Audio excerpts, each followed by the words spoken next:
kemarin paling nolak untuk naturalisasi, cuma sekarang guys lihat ya guys, negara tetangga kita gitu ya, Vietnam cuy,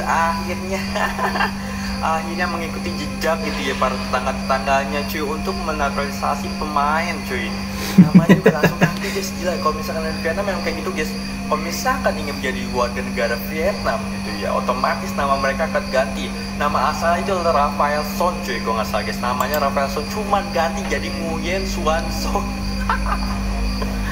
Pantesan aja guys, pantesan aja banyak gitu ya pemain mungkin ya keturunan Vietnam di luar sana ya, banyak memiliki darah keturunan dari Vietnam, cuman ya mereka jika ingin jadi warga negara Vietnam harus ganti nama dulu cuy. Buset, nama udah bagus-bagus jadi namanya Nguyen, aduh. Mending jadi warga negara Indonesia itu, tidak perlu ganti nama itu. Rocky Gerung membela Peter Gonta dan menyebut kalau ia paham dengan yang namanya euforia massa dan ya, mereka kan satu server itu.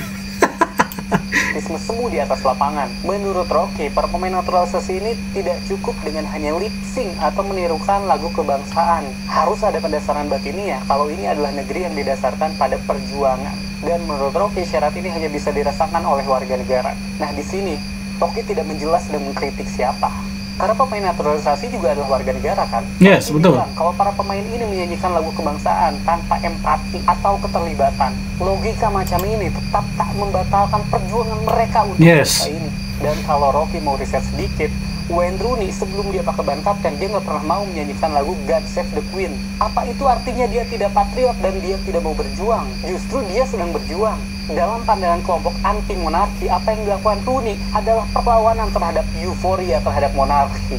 Kenapa Tuhan harus hanya menyelamatkan ratu dan raja? Persoalan bernyanyi atau tidak ini adalah sesuatu yang tidak perlu dipermasalahkan. Para koruptor menyanyikan lagu Indonesia Raya dengan lantang. Nah, itu dia. Mereka berkhianat. Inikah patriotisme yang dimaksud oleh Rocky? Di sisi lain, para pemain naturalisasi ini disumpah, yang mana ini adalah sesuatu yang banyak dari kita tidak mengalaminya. Dan soal menyanyikan lagu kebangsaan, Bung Rocky, Lionel Messi aja tidak pernah menyanyikan lagu kebangsaan Argentina. Kenapa? Karena dia tahu yang penting itu bukan bernyanyinya, tapi perjuangannya. Betul. Tapi kan begini, apakah dengan tidak menyanyikan lagu kebangsaan atau ya katakanlah Indonesia Raya, apakah mereka ini tidak nasionalisme atau tidak mempunyai darah patriotisme? Saya pikir ya itu keliru juga. Karena kan yang terpenting di lapangan itu bagaimana mereka bermain bagus dan juga memenangkan pertandingan untuk mengangkat nama Indonesia. Jadi ya kalau dia bilang seperti itu gara-gara tidak hanya lip sync saja, saya pikir ya salah juga begitu. Itu koruptor itu menyanyi lagu Indonesia Raya dengan sangat fasih mereka berbicara. Tapi apa? Mereka kan korupsi, makan uang negara, makan uang rakyat, merugikan rakyat. Apa artinya mereka menyanyikan lagu Indonesia Raya kalau mereka korupsi? Nah, para pemain diaspora ini sekali lagi mereka itu lahirnya di luar negeri. Katakanlah mereka lahir di Belanda dan sudah besar di Belanda. Tiba-tiba mereka jadi warga negara Indonesia, dinaturalisasi atau kata kerennya diaspora. Nah, ketika mereka menjadi warga negara Indonesia, mereka itu disumpah dan juga mereka sudah sah menjadi warga negara Indonesia. Artinya, lagu Indonesia Raya dengan sendirinya itu akan mereka nyanyikan ketika mereka masuk lapangan, sudah pasti. Jadi saya pikir masalah lagu nasional atau Indonesia Raya ini ya jangan sampai ya dibawa-bawa ke hal-hal yang tidak penting, yang sebenarnya tidak masuk di ranah sepak bola itu. Kembali ke pertandingan, saudara-saudara, mampu ditepis. Counter attack, coba berlari cepat. Kerahkan semua tenaga, harta, tahta, dan sertifikat tanah. Dibayang-bayangi oleh pemain dengan napas Senin Kamis cuma Sabtu libur. Tak mampu mengejar, pemain ini telah jago dalam bidang lari. Lari dari kenyataan, lari dari tanggung jawab. Apa akhir dari serangan balik ini? Balik. Nah, ini bisa dinaturalisasi sama Vietnam ini. Bisa, coba dinaturalisasi. Kita lihat dulu ini komen seperti apa. Gerakan semua tenaga, harta, tahta, dan sertifikat tanah dibayang-bayangi oleh pemain dengan nafas Senin Kamis Jumat Sabtu libur.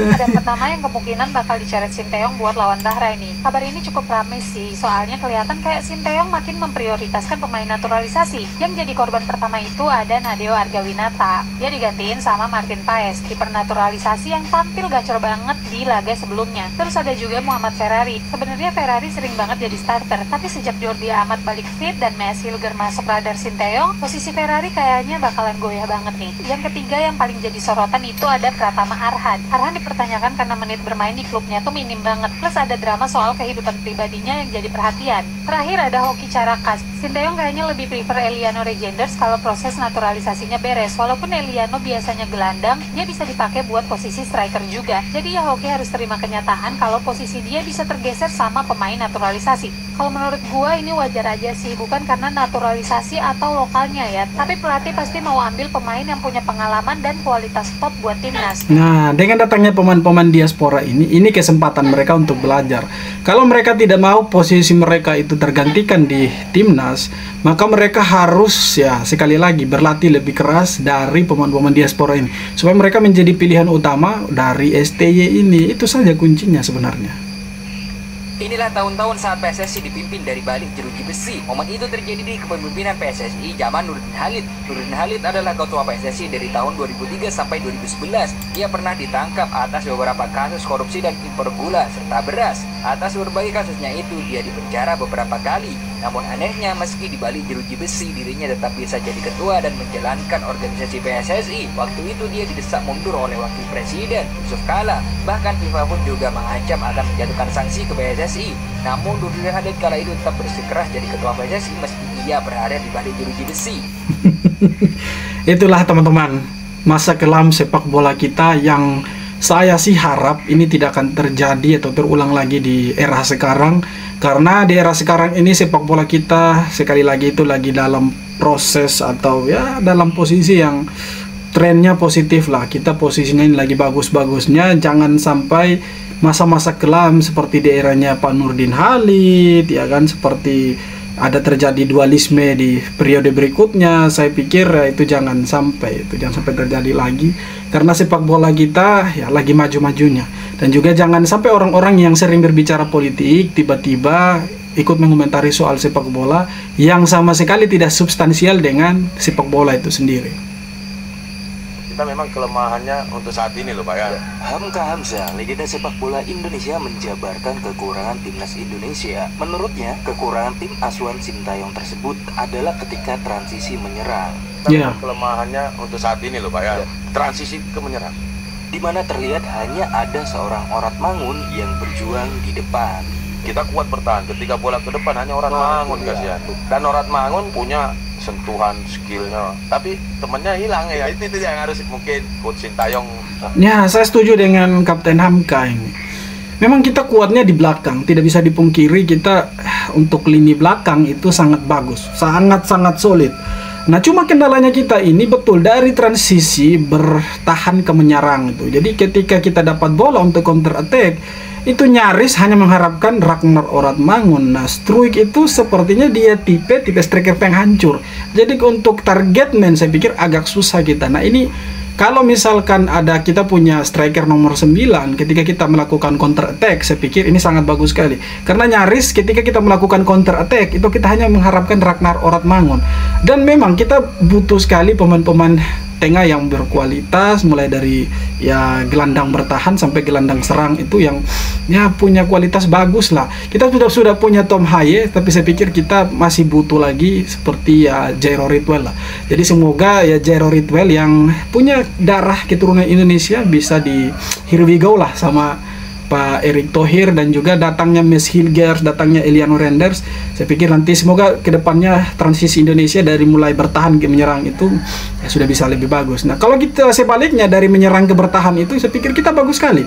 Karena memang kita punya pertahanan belakang itu luar biasa bagusnya, sangat-sangat solid. Ada J.Itses, Rizky Ridho, ada Justin Hapner, ada Kelvin Verdong, Sandy Walsh. Jadi kita itu banyak di belakang. Apalagi nanti kalau misalkan Mes Hilgers itu bisa bermain untuk Indonesia, tersedia nanti ketika melawan Bahrain dan Cina, itu bagus sekali.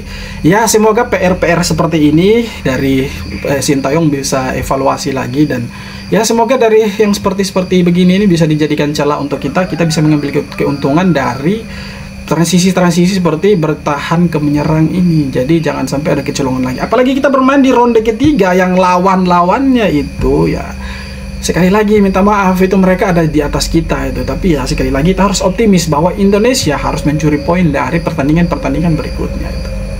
Jika ini untuk komentar negatif tentang pemain naturalisasi akhirnya sampai ke kuping pemain diaspora kita, mau tahu responnya? Sebelum kita lanjut, buat yang masih ada tambah istilah pencet di follow gue. Sikat. Ya, pemain diaspora kita, Jaizes, Ragnar Roletmangun, Rafael Strike, Nathan, dan kawan-kawan mengikuti berita gaduh soal naturalisasi yang ramai di sosial media belakangan ini. Dan respon mereka biasa aja karena telah dijelaskan secara gamblang oleh PSSI, dijelaskan melalui manajer timnas Indonesia Bapak Sumarji bahwa berita tersebut insya Allah tidak mempengaruhi psikologis pemain. Ya, syukurlah. Dan disampaikan juga bahwa sebaiknya tidak usah dihiraukan berita-berita yang negatif tersebut.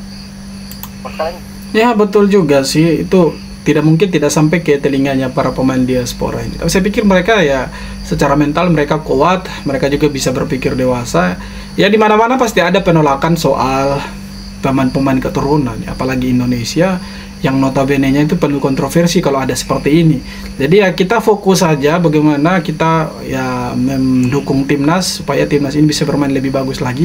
Bagaimana kita sebagai pendukung ya membakar semangat mereka untuk bisa bermain lebih bagus lagi dan membawa Indonesia ya bisa berkibar benderanya di pentas Piala Dunia nanti. Bangga pasti kita itu. Pak Sumarji selaku manajer timnas Indonesia merespon berita terkait pemain diaspora yang mengikuti berita gaduh soal naturalisasi. Di sini Pak Sumarji berstatement, teman-teman, JIZ orang yang sangat baik. JIZ juga sempat menanyakan tentang berita kegaduhan soal naturalisasi yang ada di tanah air.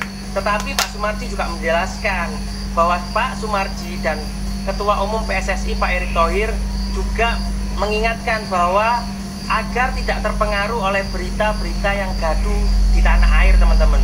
Wah, selain itu, Pak Sumarji juga menjelaskan bahwa berita yang gaduh soal naturalisasi ini tidak mengganggu psikologis pemain yang bermain di luar negeri, teman-teman. Ini gimana ini?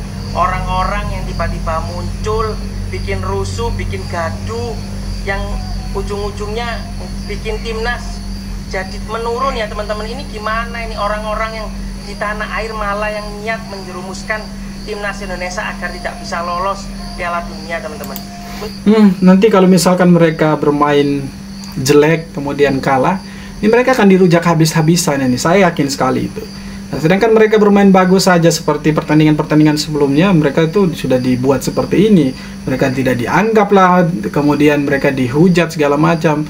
Apalagi kalau kalah. Tapi ya semogalah mereka ini tetap kuat. Jangan sampai dengar ya satu setan atau dua binatang ini yang terlalu ikut campur soal sepak bola Indonesia. Timnas Indonesia masuk urutan 15 sebagai negara yang paling gila bola yang ada. Bahkan kita di atasnya Portugal. Dan di atas Portugal, bahkan kita ada di atas timnas pusat Belanda. Itu makanya kita dikirimin pemain-pemain mulu sama timnas pusat. Dan tentunya penilaian ini diambil dari beberapa aspek. Salah satunya dari berapa banyaknya stadion atau jumlah stadion yang ada di Indonesia dan berapa banyak kapasitasnya. Yang kedua adalah total jumlah pengunjung atau jumlah total penonton pada saat pertandingan di Indonesia. Yang selanjutnya ada total nilai pasar atau total market value pemain-pemain yang ada di Indonesia. Mungkin kalau ini bilangin peringkat Indonesia ada di peringkat 10 besar harusnya. Aspek selanjutnya yang dinilai seberapa hype kita tentang Piala Dunia. Ya lu bayangin aja, Indonesia belum masuk Pildun aja, nobar Pildun di mana-mana, bahkan sampai begadang-begadang. Apalagi timnas Indonesia bisa masuk Pildun 2026. Ini peringkat kita bisa naik lagi. Dan aspek yang terakhir dilihat dari total penyiaran TV lokal kita terhadap sepak bola yang ada di Indonesia. Apakah ini sebuah bentuk pencapaian? Oh jelas sebuah bentuk pencapaian dong. Artinya dunia masih melihat Indonesia dan bisa menilai Indonesia seberapa hype kita terhadap sepak bola. Nah ini yang tidak dilihat sama orang-orang yang kemarin suka mengkritik timnas Indonesia itu. Apalagi publik sepak bola Indonesia. Mereka harus lihat. Mereka harus buka mata lebar-lebar dan lihat ini bahwa Indonesia semakin main dunia itu. Jelang pertandingan melawan Bahrain dan Cina, kabar panas datang dari timnas Indonesia. Pelatih Shin Tae-yong dikabarkan bakal mencoret 5 pemain dari skuad Garuda karena datangnya 2 pemain naturalisasi baru, Mies Hilgers dan Eliano Reinders. Nah, pertama, performa Martin Pas yang makin mantap bikin posisi kiper timnas makin ketat. Akibatnya, kiper andalan kita, Nadeo Argawinata, kabarnya masuk dalam daftar yang bakal dicoret. Nggak cuma itu, kedatangan Mies Hilgers juga bikin Shin Tae-yong mikir keras. Kemungkinan kemungkinan besar, dua bek, Wahyu Prasetyo dan Muhammad Ferrari, harus siap-siap angkat koper. Menumpuknya pemain di posisi bertahan bikin keputusan ini makin sulit dihindari. Dan ini yang lebih mengejutkan lagi. Pratama Arhan yang biasanya nggak tergantikan ternyata terancam juga. Kenapa? Karena menit bermainnya di klubnya Suwon FC terlalu minim. Ini bisa... Cuma satu kuncinya.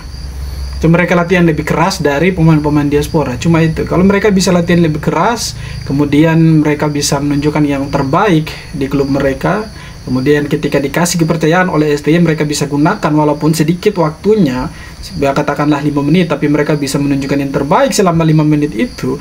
Saya pikir di pertandingan-pertandingan berikutnya tidak menutup kemungkinan STY akan memilih pemain-pemain lokal ini. Jadi ya kembali lagi, ini dari mereka semua, dari pemain-pemain lokal kita. Apakah mereka mau latihan lebih keras atau justru malah pasrah dengan kedatangan pemain-pemain keturunan? Ya kalau misalkan mereka pasrah, ya percuma, mereka akan dicoret nanti. Tapi kalau misalkan mereka mau latihan lebih keras, lebih melakukan sesuatu yang lebih daripada pemain-pemain diaspora, tidak menutup kemungkinan dan tidak mustahil mereka akan dipilih menjadi starter di pertandingan-pertandingan berikutnya. Oke teman-teman, jadi itu dia beberapa video tanggapan dan komentar dari netizen Indonesia soal persepak bolaan kita, dan semoga Indonesia bisa jaya terus karena di tanggal 10 Oktober nanti Indonesia akan lawan Bahrain. Kemudian kita juga akan lawan Cina, gitu kita main away teman-teman. Kita doakan Indonesia bisa curi 6 poin dari 2 pertandingan itu, dan ketika mereka bertandang ke Indonesia kita main home, main nanti di SUGBK, pasti kita bisa dapat 6 poin lagi dari 2 pertandingan. Jadi total 4 pertandingan kita dapat 12 poin dan kita bisa kunci posisi 3 atau posisi 2 lah. Ya selebihnya kita imbang atau kalah atau menang 1-0 pun ya sudah bersyukur itu. Oke teman-teman, seperti apa tanggapan kalian? Silahkan tulis di kolom komentar, dan terima kasih banyak sudah nonton video sampai akhir. Kita jumpa lagi di video-video berikutnya. Hormat.